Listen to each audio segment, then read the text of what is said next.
début, j'étais vraiment loin d'imaginer ça. Est-ce que il n'y a plus de raison dans ce dossier. Quand je vois maintenant qu'est-ce qui se passe, je regrette complètement ma vie. Allez, dégage.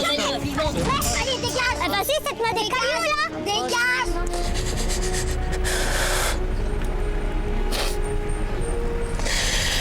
C'est l'histoire de Nathalie, une jeune mère de famille en détresse qu'une guerre sans merci oppose à ses ex-beaux-parents car ils l'empêchent de rentrer dans sa maison. Et le conflit atteint aujourd'hui des proportions inquiétantes. Cette histoire commence ici, dans un lycée agricole. On y enseigne l'horticulture. Nathalie y découvre l'amour. Il s'appelle Jonathan, il deviendra son conjoint et le père de sa petite fille. Ça m'a fait un déclic, quoi. J'ai dit, oh là là, il est super mignon, tout ça. Bon, bah, tout ce qu'une jeune fille peut penser, quoi. On a commencé à se connaître mieux. Puis donc après, bah, c'était le coup de foudre, quoi. Dans un premier temps, chacun vit de son côté. Mais Nathalie et son amie partagent le même souhait, celui de s'installer ensemble et de fonder une famille. Le couple rêve d'une maison spacieuse à la campagne. Et bien vite, une opportunité se présente. Quand on avait parlé à ses parents qu'on voulait aménager, ils ont dit bah, pourquoi vous habiterez pas donc, derrière chez nous, parce que donc il y a son oncle qui avait une maison. Et puis voilà quoi, donc là c'était juste sa maison de campagne quoi, pour venir pendant les vacances. Et vu qu'elle était un peu délabrée, bon bah il nous a dit bon bah d'accord, je veux bien que vous habitiez là, on vous paye pas de loyer, mais par contre vous faites les travaux quoi. Tout semble parfait à un détail près qui aura son importance plus tard. La propriété de l'oncle se trouve à proximité de celle des parents de Jonathan. Pour autant, à l'époque, les relations entre Nathalie et sa belle-famille sont au beau fixe. Le couple emménage dans la maison. Quelques mois plus tard, le 14 août 2001, la petite Julia vient au monde. Au même moment, les parents du jeune homme informent le couple que l'oncle souhaite vendre sa maison. Quand ils nous ont proposé d'acheter la maison, bon, c'est vrai que j'étais quand même contente, quoi, parce que c'est vrai qu'à cet âge-là, avoir une maison à soi-même, ça veut dire qu'à 40 ans, ça y est, la maison, elle est finie de payer, quoi. Donc c'est vrai qu'on était vraiment contents, quoi. Nathalie et son conjoint sont preneurs. Au mois d'octobre 2002, ils se rendent chez le notaire pour y signer l'acte. Ils achètent la maison 20 000 € et investissent 30 000 € supplémentaires dans des travaux. Nathalie et son ami souscrivent ensemble le crédit. Ils sont donc chacun co-acquéreurs du bien. Mais peu à peu, la belle idylle tourne au vinaigre. Dans le couple, des tensions apparaissent et Nathalie trouve sa belle-mère un peu encombrante. Le matin, elle venait pour boire son café. Après, le midi, elle revenait pour boire l'apéro. L'après-midi, elle revenait pour boire un verre de jus de fruits. Après, elle revenait à 5 heures pour boire l'apéro. On était toujours devant un verre, quoi. Bon, c'est vrai que bon, au début, ça me dérangeait pas, mais c'est vrai qu'à la longue, moi, c'est vrai que je travaillais quand même tôt le matin. Donc, c'est vrai qu'à des fois, l'après-midi, j'aurais bien voulu me reposer, quoi. La tension monte encore d'un cran lorsque la jeune femme découvre qu'elle est la cible d'attaques, d'insultes et de menaces dans des lettres anonymes. On lui reproche, dans un langage pour le moins fleuri, de faire la cour à d'autres hommes. Pour Nathalie, point d'épouse bafouée ni de tromperie. Selon la jeune femme, ces courriers seraient l'œuvre de ses beaux-parents qui auraient cherché à semer le trouble dans le couple. Cette fois-ci, c'en est trop. Il fallait que je me taise sur tout, quoi. Je pouvais rien dire. Parce que dès que je disais quelque chose, ça y est, moi, il levait la main contre moi, quoi. Donc j'en avais expliqué un peu à mes parents, quoi. Ma mère, un coup, je lui ai dit, de toute façon, moi, je vais partir, moi, je tiens vraiment plus. Puis à un moment donné, bah, je suis partie, quoi. Je suis partie. Le sort va s'acharner sur la jeune maman. Le père de sa petite fille meurt dans un tragique accident de la route. Je pensais pas qu'il allait se tuer comme ça, quoi. J'ai très très mal pris. Depuis, Nathalie ne peut plus accéder à sa maison, ou alors par la fenêtre, mais cela ne plaît pas. Eh, fais gaffe, pourquoi tu m'as poussé là?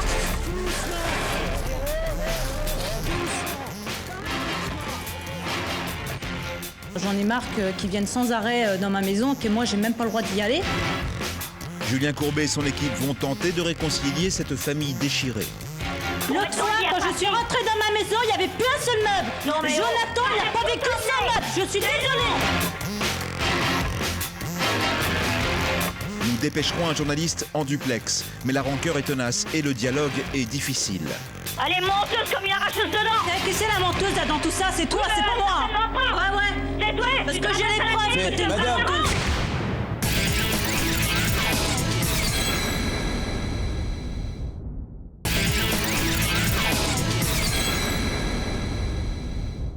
y a quelques minutes, nous vous racontions le calvaire de Nathalie. Jeune mère de famille, elle subissait la mauvaise humeur de son mari et la rancœur de ses beaux-parents. Lettres anonymes et insultes devenaient le quotidien de Nathalie. Retour sur une douloureuse affaire. Je pouvais rien dire, parce que dès que je disais quelque chose, ça y est, moi, il levait la main contre moi, quoi. Donc j'en avais expliqué un peu à mes parents, quoi. Ma mère, un coup, je lui ai dit, de toute façon, moi, je vais partir, moi, je tiens vraiment plus. Puis à un moment donné, je suis partie, quoi. Je suis partie. Nathalie quitte alors le domicile conjugal et tire un trait sur son histoire avec Jonathan. Elle se réfugie dans les bras de Pascal, son confident, un homme qu'elle a rencontré durant l'été, à l'époque de la récolte des pommes. Les deux amis se rapprochent, ils deviennent amants. Elle m'a expliqué un peu la vie qu'elle avait, quoi. La vie qu'elle avait avec son ex-copain, quoi. Et la vie qu'elle avait aussi avec ses beaux-parents, quoi. Et j'ai dit ça, c'est pas une vie pour toi, quoi. C'est pas possible, quoi. Nathalie croit en finir avec les tracas du passé. Mais alors qu'elle tente de se reconstruire, un nouveau drame la frappe. Son ex-petit ami, le père de sa fille, est victime d'un tragique accident de la route. Nous sommes le 3 février 2004 sur la route départementale numéro 76. Il est 18h. Au guidon de sa moto lancée à pleine vitesse, Jonathan percute un chevreuil et perd brutalement le contrôle de son engin. Il meurt sur le coup. Au début, j'avais du mal à me mettre en tête qu'il était parti, quoi, parce que bon, moi je savais qu'il roulait très très vite en moto, mais je pensais pas qu'il allait se tuer comme ça, quoi. J'ai très très mal pris, quoi. J'étais vraiment triste. À la mort de Jonathan, c'est l'assurance décès qui rembourse la totalité du crédit immobilier. En sa qualité de co-acquéreur, Nathalie est propriétaire à 50% de la maison. Et c'est sa fille, placée sous sa responsabilité légale, qui hérite des parts de son père. En clair, Nathalie doit disposer de cette maison ou la vendre si elle le souhaite. Seulement voilà, ses ex-beaux-parents refusent de lui restituer les clés. Pire, ils lui empêchent tout accès. Nathalie a porté l'affaire devant les tribunaux qui lui ont donné raison à 2 reprises, en première instance et en appel. Mais rien ne semble pouvoir arrêter ses ex-beaux-parents qui ont décidé maintenant de se pourvoir en cassation aux grandes dames de Maître Gallo-Lavallée, l'avocate de Nathalie. En 32 ans, j'ai pas mal de dossiers. En 32 ans, j'ai peut-être vu 10 affaires qui allaient en cour de cassation en matière civile. C'est quand même extrêmement rare. En plus de la maison, les parents du défunt conservent encore un véhicule, une berline haut de gamme dont Nathalie devrait avoir l'usufruit. Mais ce n'est pas tout, car ses ex-beaux-parents ont trouvé un nouveau cheval de bataille. Ils ont engagé une procédure afin de se voir confier la garde de la petite Julia, bien que la mère, via son avocate, leur ait proposé un droit d'hébergement. Mais pour parvenir à leur fin, ils n'auraient pas attendu les décisions de justice et auraient tenté, un jour, à la sortie de l'école, de s'accaparer la petite. Nathalie Guillemin, une assistante maternelle, dit avoir tout vu. Choquée, elle a même témoigné devant les gendarmes. Quand j'ai vu cette mamie qui voulait arracher l'enfant de sa maman, mais ça fait mal là, ça fait mal au cœur. Vous vous dites, mais c'est pas possible. Moi, j'y croyais pas. Je suis arrivée chez moi, je croyais pas. J'étais toute perturbée. Retour à la rédaction de Sans aucun doute. À ce stade de notre enquête, il est temps d'obtenir des explications et de voir si la famille opposée peut encore revenir à la raison. Dans un premier temps, nous allons mettre en relation Nathalie avec son ex-beau-père. L'entretien se déroule par téléphone, car nous craignons une réaction hostile. Donc, je veux que tu me dises pourquoi tu ne veux pas me rendre mes clés. On va partir en cassation, on ira jusqu'au bout. J'irai jusqu'au bout. Et pourquoi tu iras jusqu'au bout? Parce que tu viendras pas dans la maison. Qui c'est qui habite à la maison pour l'instant? Je te demande pas. C'est personne parce que souvent je passe et je vois toujours de la lumière. Eh ben oui. C'est un échec, mais Nathalie refuse d'en rester là. Accompagnée d'un membre de notre équipe et de Pascal, son conjoint, la jeune femme va rendre visite à ses adversaires et s'introduire dans sa propriété. La séquence est filmée en caméra cachée. Vous allez voir qu'ici tout est permis, la violence, l'humiliation, les insultes. Putain, c'est bien cadenassé quand même. Hein. Ça, c'est eux qui l'ont mis. Ouais. C'est eux qui l'ont mis. On rentre dans la maison. Méfie-toi.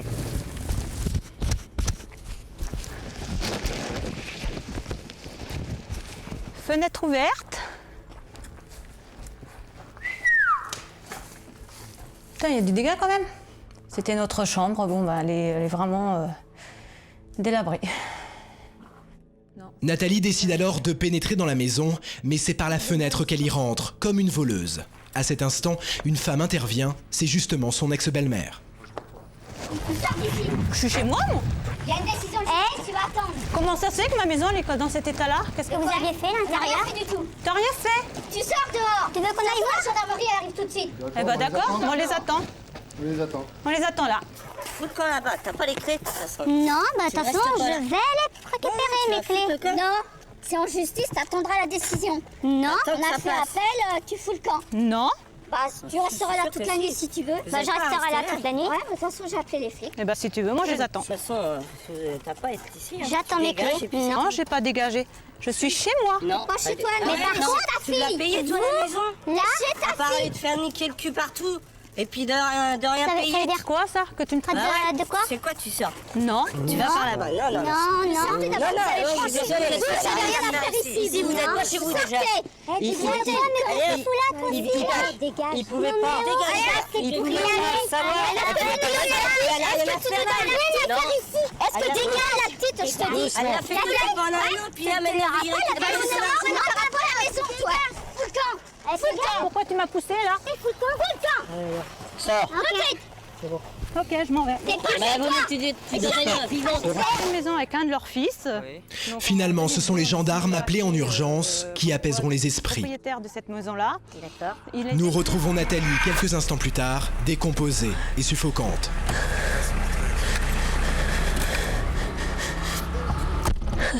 Ils m'ont poussé contre le portail, ils m'ont fait mal au pouce, ils m'ont égratigné le bras. Ils m'ont poussé contre le grillage. Un de leurs fils qui a voulu me cogner dessus. Un de leurs filles qui a failli me gifler.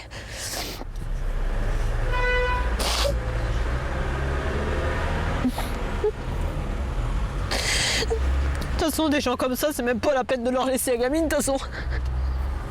Ils sont violents.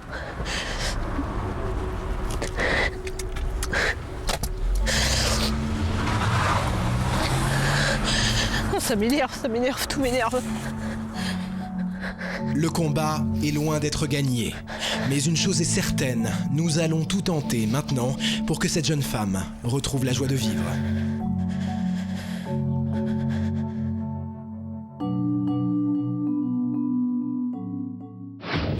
Nous sommes sur notre plateau réservé aux coups de téléphone. Nathalie, accompagnée de son nouveau fiancé, a du mal à cacher son émotion. Aujourd'hui, avec sa fille, elle essaie de reconstruire sa vie. L'équipe des 7 péchés capitaux connaît parfaitement le dossier et compte bien trouver une solution à cette jeune veuve qui n'a qu'un souhait, tourner la page de ses malheurs. Le problème, c'est que ma fille, elle en subit les conséquences. Parce qu'ils viennent à l'école l'agresser, il a tiré la capuche sur ma fille, et puis ils disent que c'est pas vrai, quoi.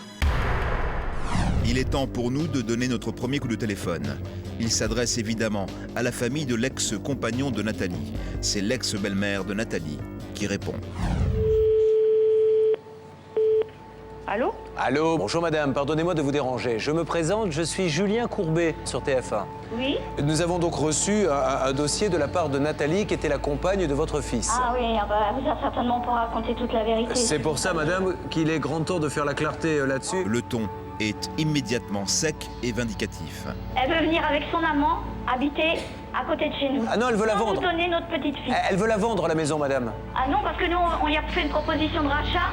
Son avocate nous a même donné demandé des estimations immobilières chez 3 agences immobilières qui l'ont estimé, un notaire, et elle veut pas. Oui, c'est vrai, mais une toute petite valeur avec la voiture et les meubles à l'intérieur. J'ai des Ça, c'est vrai, c'est exact. Écoute-moi. J'ai le papier, tu m'écoutes un peu? Ne me tutoie pas. Je te tutoie si je veux. Vous voyez là si ça lui fait plaisir. Ne me tutoie pas. Vous voyez là. Respecte. Bon, bah d'accord, je vais vous respecter. Voulez-vous reprendre la parole, s'il vous plaît? Alors, juste une petite seconde, Nathalie. Elle est très impolie avec nous. Vous avez vu comment elle nous parle? Oui. Quand vous pensez que moi je m'en suis occupée comme si c'était ma propre fille, Alors, cette jeune madame, fille. le problème c'est qu'on n'avance pas beaucoup dans le débat. Admettons, vous avez essayé de lui acheter, vous lui avez fait une proposition, elle l'a refusée. C'est des agences immobilières qui l'ont estimée. Voilà, madame, elle n'est pas obligée d'avoir envie de vous la vendre. Vous le comprenez, ça? Non, mais attendez, monsieur Courbet, c'est que cette demoiselle demoiselle est venue faire le bazar devant chez moi. Hein, il y a 15 jours, elle a tenté de rentrer par la force avec 2 individus chez moi, que j'étais toute seule, pour récupérer les clés de la maison. Et elle a dit qu'elle était contente que mon fils était crevé parce qu'aujourd'hui tout était à elle. Et que jamais on aurait notre petite fille. Hein, faut quand même pas exagérer, non? Mais quand elle est venue vous voir, madame, elle m'a insulté. Est-ce qu'on l'a foutue dehors, comme elle nous le dit? Ah, vous rigolez? Elle nous a insultés, elle a rentré de force chez nous et tout. Elle a forcé, attendez. Il l'a passé derrière. On est bien d'accord, madame, qu'elle a... Alors... Elle était contente qu'il s'était crevé. Comment s'est passée son entrée? Qu'est-ce qu'elle a forcé exactement? L'autre côté, elle est rentrée de force avec ces 2 individus. Mais qu'est-ce que vous appelez de force? Dans la maison qui était fermée. Qu'est-ce que vous appelez de force? Eh ben parce qu'elle tambourinait à ma porte et tout, elle essayait d'ouvrir mon portail électrique. Elle appuyait sur le code. Heureusement que c'est un portail électrique qui s'ouvre pas si on n'a pas le code. Qu'est-ce qui serait passé si elle était rentrée avec ces 2 individus? Qu'il y en avait un qui était à moitié ivre et moi j'étais toute seule. Les 2 individus évoqués sont le compagnon de Nathalie et notre caméraman. Cette femme affirme qu'elle était seule. Voici ce qu'il s'est réellement passé. Est-ce que t'es calme, la petite, je te dis? Elle l'a fait pendant un an, puis elle m'a dit... Bah justement, non, t'as pas la maison, toi. Tout le temps. Fais gaffe, pourquoi tu m'as poussé, là?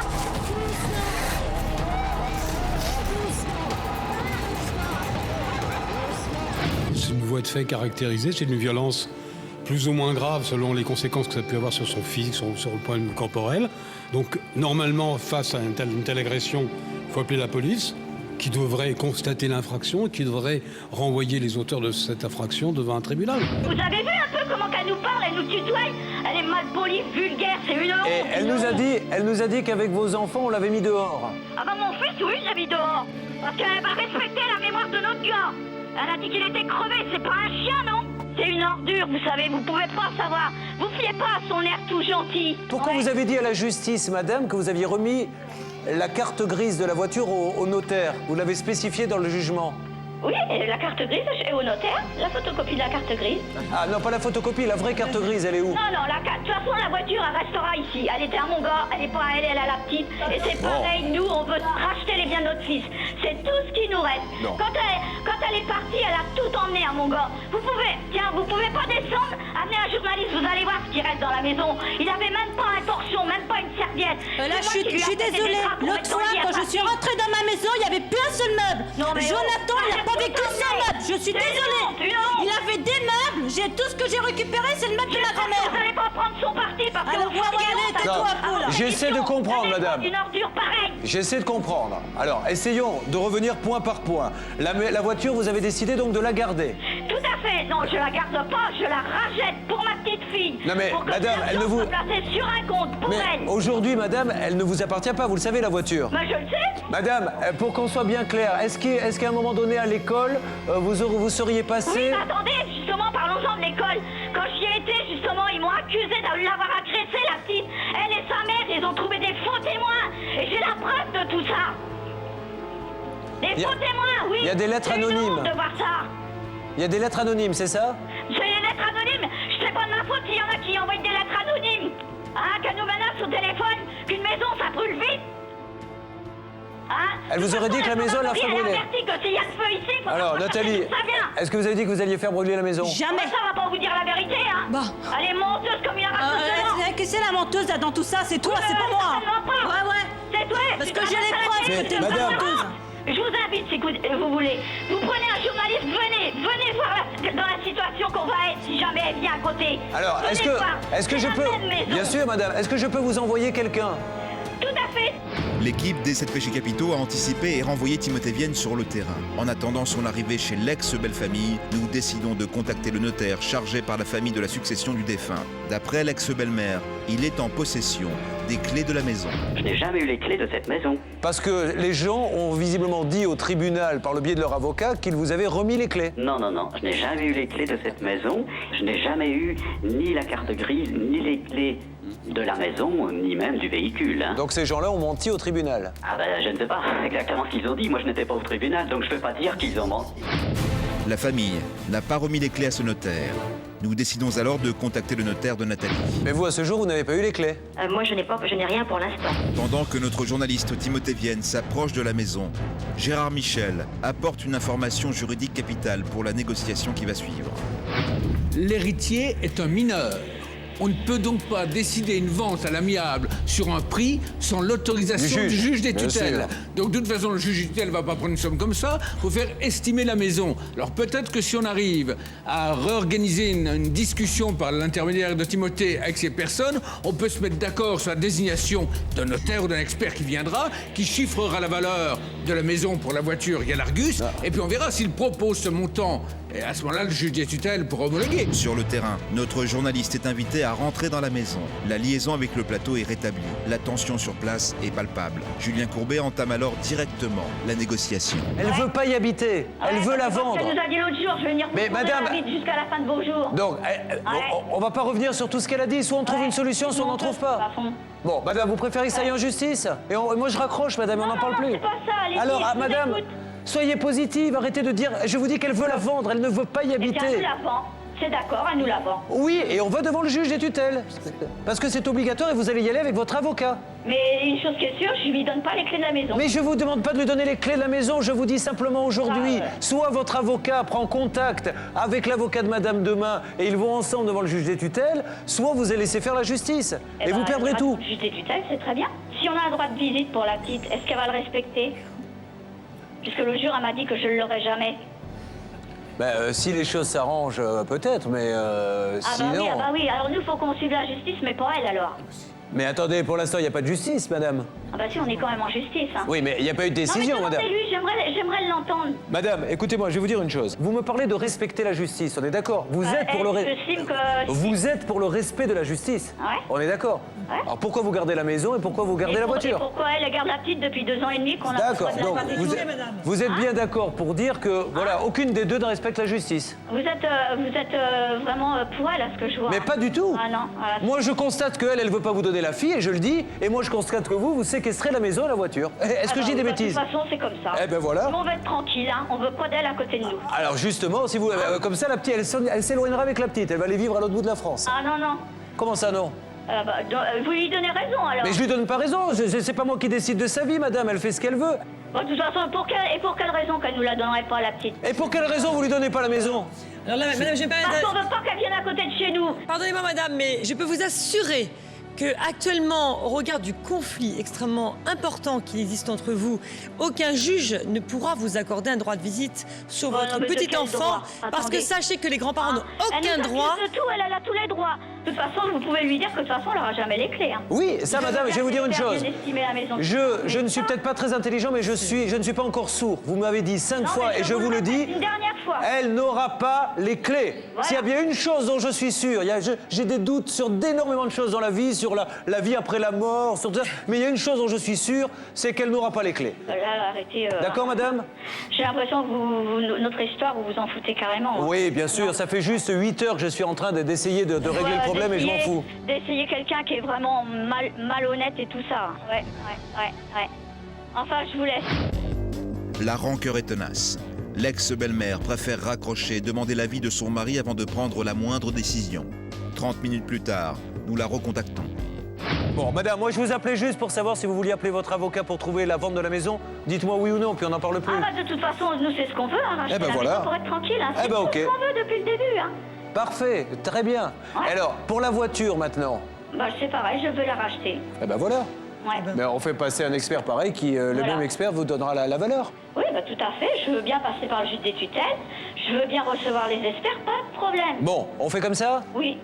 Parfait. Oui. Vous contactez votre avocat? Oui, alors je lui dis de prendre contact avec... Voilà. Et elle-même va la contacter dès ce soir. Et comme ça, ils se parlent dès demain et ça peut aller très vite. Ouais. Allez, ça marche. Merci beaucoup. Allez, merci à tous les deux.